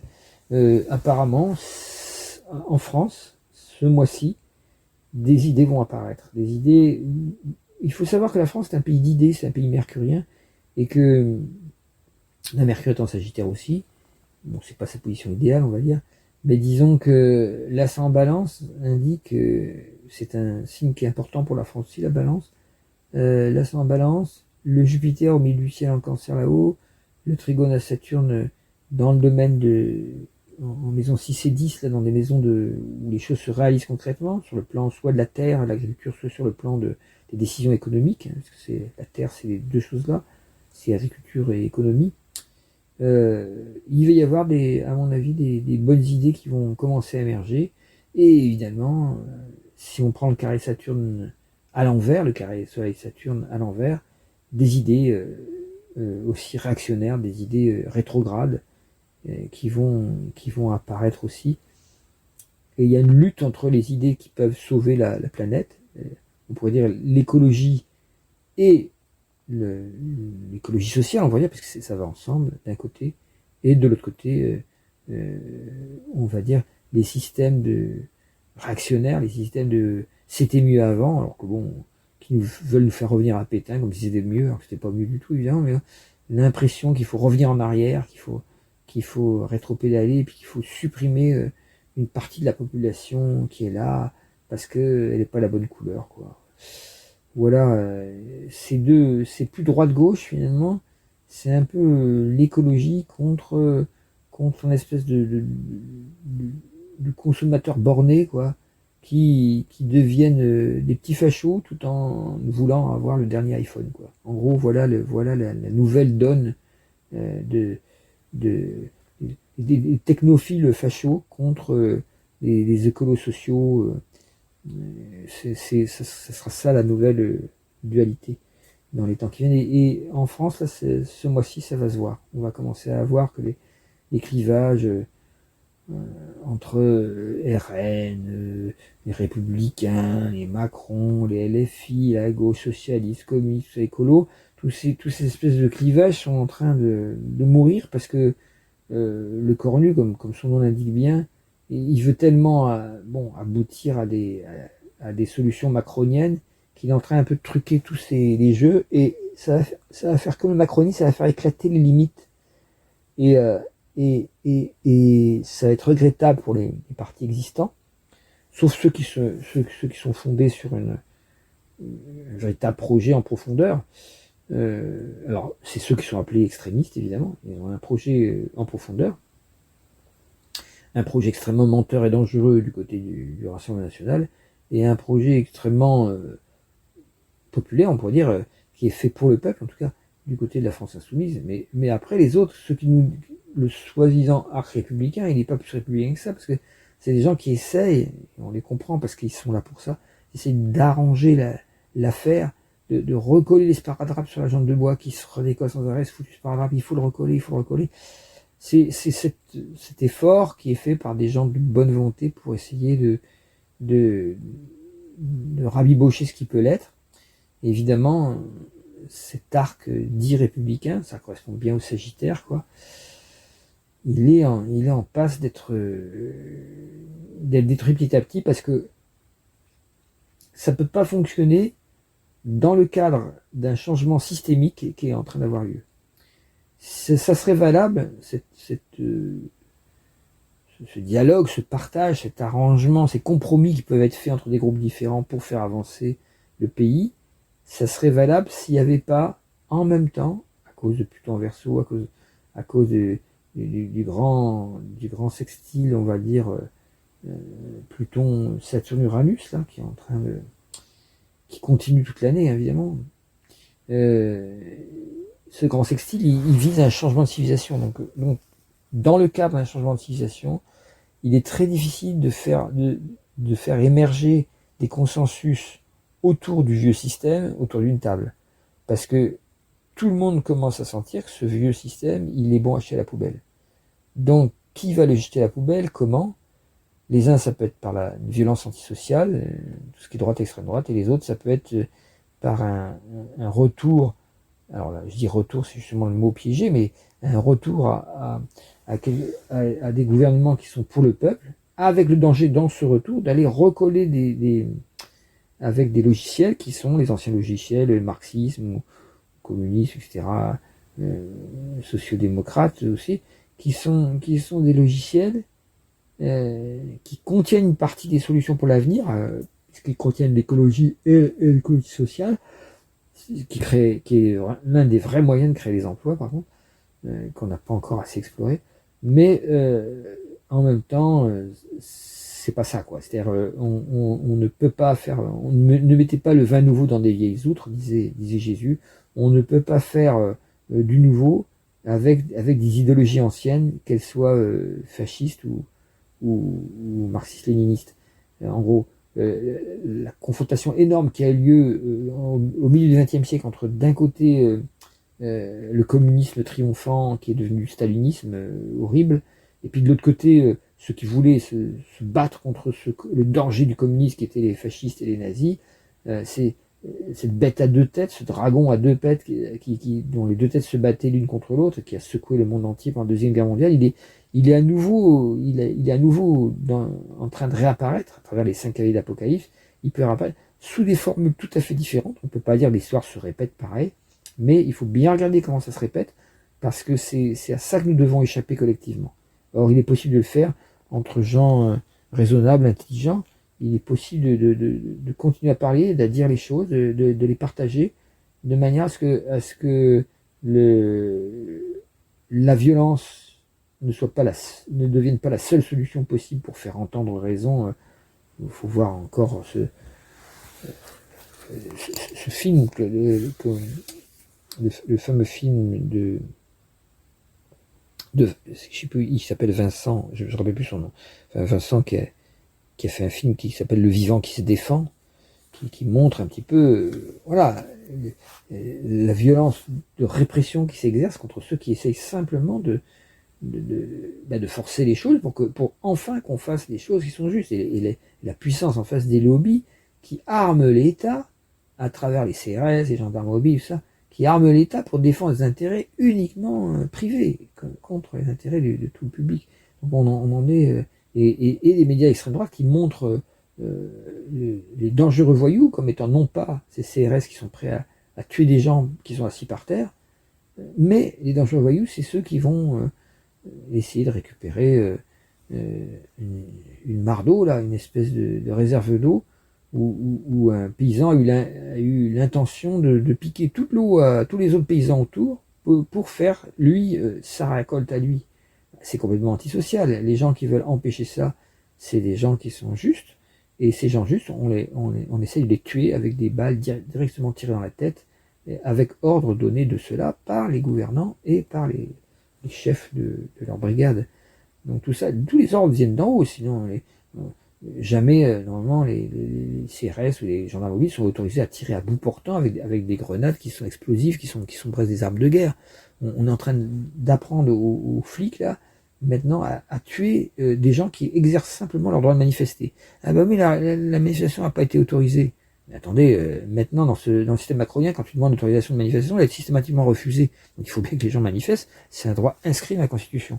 Donc ça c'est pas une raison pour tuer les gens parce qu'ils n'ont pas demandé gentiment comment il faut demander, puisque c'est tout le temps refusé. Ou c'est accepté que si c'est des syndicats bien tamponnés, tout ça. Actuellement, c'est plus les syndicats qui représentent les besoins de la planète, hein. C'est les gens, il y a eu les gilets jaunes, il y a eu les soulèvements de la terre, on voit très bien qu'il y a des mouvements extrêmement profonds dans la société qui ne sont pas encore représentés par des syndicats installés, institués, tout ça. Voilà, j'ai fini mon petit laïus, j'espère que ça vous a convenu. Ben, pour ce mois-ci, attention donc aux affaires de cœur, puisque c'est encadré par Vénus et Mars, mais rappelez-vous que c'est pas les changements de cœur qui vont vous changer, là c'est vos changements de goût et de croyance. C'est-à-dire apprenez à changer de goût. Pour Noël, faites un repas sans meurtre, ça sera original et sympa. Voilà comment on peut changer de goût. Et c'est peut-être là qu'on peut rencontrer aussi l'amour, puisque quelque chose de cette nouvelle lune avec Vénus indique que quand on voit les choses de la même manière, eh bien, on peut rencontrer des gens avec qui on peut s'entendre. Junon est juste à côté. Il va y avoir un Noël matrimonial, on va dire, cette année. Voilà. Je vous promets que j'essaye de faire mon possible pour raconter l'année 2026, brosser un tableau de l'année 2026 pour plusieurs pays à la fois, de manière à ce qu'on voie où ça se joue. Mais étant donné la ressemblance entre le thème nouvelle lune et le thème du solstice, la lune va simplement aller un tout petit peu plus loin, puisque ça sera quelques jours après, je veux dire un jour et demi après. Il y a vraiment une question à se poser ce mois-ci, qui est la même question qui va se poser pendant toute l'année. Voilà, pour vous aider, je peux résumer comme ça. Et ces questions, je vous les ai définies en gros, en essayant d'être clair, mais c'est pas évident parce que il faut expliquer vraiment le fond des choses. On peut pas faire des prévisions comme ça à la surface. Ah, les Sagittaires vont bien aller. Ah, les Poissons, faites attention. C'est pas, vous avez des épreuves en ce moment. Tout ça, pour moi, c'est l'astrologie à papa. C'est terminé. Là, on va tous crever si on fait pas une astrologie qui pose la question de la conscience. Comment devient-on conscient? C'est-à-dire comment on arrive à nettoyer son inconscient, des histoires papa-maman, des histoires de pouvoir, des histoires de conditionnement, d'école, de conditionnement d'idéologique. Comment, si vous n'arrivez pas à nettoyer ça, je sais que je m'adresse à des gens qui, comme moi, le font, mais enfin, ça fait rien. Et je le répète pour que vous le répétiez aussi, la grande clé, c'est en nettoyant la conscience que le reste se nettoiera. C'est la politique directement ne peut pas changer les choses, l'économie ne peut pas changer les choses directement, parce que tout est imbriqué. C'est comme si ces gens-là, c'est comme un panier de crabes qui se tiennent par les pinces. Je sais pas, quand je pêchais les crabes petits, on voyait ça, on en tirait un, puis sous l'effet du stress, il avait chopé la pince d'un autre, qui avait chopé un, et puis hop, on avait un collier de crabes comme ça qui se tenaient les uns aux autres, c'était rigolo. Donc c'est pareil, les gouvernants actuellement, c'est pas un complot. Ils se tiennent par les pinces parce qu'ils sont coincés dans leur idéologie, c'est tout. L'idéologie matérialiste. Et pour sortir de cette idéologie matérialiste, il faut aller vers la spiritualité. toujours la clé, c'est les spirinothèques que j'essaie d'enseigner, mais je demande aux gens que ça intéresse toujours de me contacter, parce que il faut vraiment qu'il y ait des gens prêts à construire ce genre de nouvelle société, sans quoi, si personne n'essaye de faire ces micro-sociétés un peu partout, tous ceux qui vont essayer de renverser les systèmes vont se retrouver avec une répression.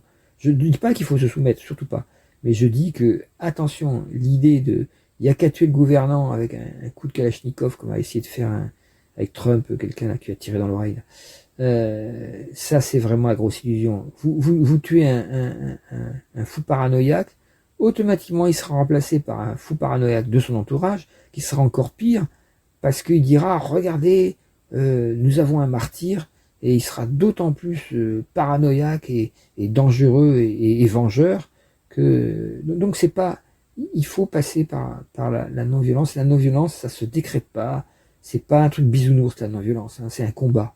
C'est pas du tout, je reste dans mon coin à méditer, puis je fais rien parce que la politique ça m'intéresse pas. Ça, c'est une vision spirituelle totalement fausse. On est sur Terre pour s'incarner, on est sur Terre pour agir. Donc, comme l'action, c'est la politique, et la politique c'est l'action, c'est la même chose. La politique c'est la vie de la cité, c'est pas les politiciens qui se bataillent dans l'Assemblée nationale, c'est pas cette foire d'empoigne là. La politique c'est comment vous faites pour que votre action économique, votre action sociale, en quoi vous êtes utile aux autres. C'est ça la politique. C'est pas... Voilà, et donc chacun doit s'en occuper au mieux, et donc voir comment il devient plus conscient, parce que c'est que la conscience, c'est-à-dire le fait de mieux comprendre comment on est manipulé, de mieux comprendre comment on a été manipulé étant jeune par nos propres parents psychologiquement, ensuite comment on est manipulé sociologiquement par l'école, par la profession, par le système économique et politique, puis ensuite comment on s'auto-manipule par l'autocomplaisance, par le manque de discipline. On ne voit pas que, par exemple, méditer, c'est méditer tous les jours ou rien, parce que si vous essayez pas de méditer une fois par jour minimum, après on passe à 2-3 fois, et là ça devient bien. Mais si on ne le fait pas une fois par jour, chaque jour que vous méditez pas, il faudra 4-5 jours avant de retrouver le même état d'équilibre profond. Donc évidemment, en ce cas-là, on a l'impression, ça marche pas trop la méditation, je médite 100 ans, ça marche pas. Ah oui, parce qu'il faut une autodiscipline de, quelle que soit la journée que vous avez, même débordée, même avec un voyage, même avec un déménagement, vous maintenez votre méditation tous les jours. Qu'est-ce qui va se passer? Le processus va prendre, c'est comme si une mayonnaise, ça va prendre, et après chaque méditation sera beaucoup plus bénéfique. Et ça c'est très important, c'est une loi à se rappeler. Et quand une méditation bénéfique, c'est pas celle où vous êtes tranquille, vous êtes en paix, c'est celle où vous vous remettez en question, vous voyez à l'intérieur de vous vos émotions, vos négativités, votre agressivité, vos tristesses, vous les voyez en face, et vous travaillez à les accueillir avec cœur, avec amour, et petit à petit ça se transforme. Et en se transformant, l'esprit s'ouvre, l'intuition s'ouvre, et petit à petit le cœur devient plus ouvert, plus clair, et par le cœur plus clair, la vision politique de ce que vous avez à faire, vous, pas ce que va faire l'autre, pas ce que va faire tel groupe politique, non, la vision politique c'est vous, qu'est-ce que j'ai à faire qui va vraiment me rendre utile aux autres et à l'évolution. Pas que aux autres à côté, hein, ça veut rien dire. C'est parce que je t'ai offert une dinde pour Noël parce que t'es un autre. Ben non, mais la dinde aussi c'était un autre avant que vous la tuiez. Donc c'est plus compliqué que ça. C'est en quoi je peux être utile à l'évolution globale. Parce que le cas de la dinde, c'est le contre-exemple parfait. Vous continuez à faire des meurtres qui servent à rien, donc vous continuez à nourrir le système qui vous dit que pour Noël, quand même il faut acheter une dinde, sinon Noël il va être raté. Voyons. D'où vous sortez ces âneries? Réfléchissez, et pour ça, il faut devenir très conscient. Chaque acte que je fais, il engendre des conséquences. Je dois devenir responsable, non pas coupable, mais responsable de toutes ces conséquences, toutes. Et c'est pas la faute du système s'il va dans ce sens-là, c'est la faute de tous les consommateurs qui continuent à se comporter en obéissant au système et en achetant exactement ce que le système leur demande d'acheter. Évidemment, dans ce cas-là, faut pas se plaindre d'avoir des élites complètement corrompues, parce que c'est votre acte de consommer qui est déjà corrompu. Donc, que vous ayez des dirigeants corrompus est normal. Donc, on va changer les choses que si on va ensemble rechercher cette méditation individuellement, puis collectivement. Les méditations collectives existent aussi. Et aussi, à partir de là, voir comment modifier par l'intelligence collective, par des manifestations aussi, ou pourquoi pas, par des rencontres, par des associations, par des ONG, modifier là où c'est possible, par petits groupes, par petites touches, pour tout de suite essayer d'incarner le monde que l'on aimerait voir arriver. C'est ce que disait Gandhi. Soyez vous-même l'exemple du monde dans lequel vous voulez vivre, l'attitude que vous voudriez voir exercée par tout un chacun. C'est pas facile, certes, mais bon, par la méditation, on peut réussir. L'intention, par la méditation, l'intention devient claire. Et par l'intention claire, la méditation devient quotidienne. Voilà, je vous laisse avec ces bonnes pensées. À la prochaine fois. Merci de votre écoute. Et faites circuler le petit message pour Noël. Merci d'avance.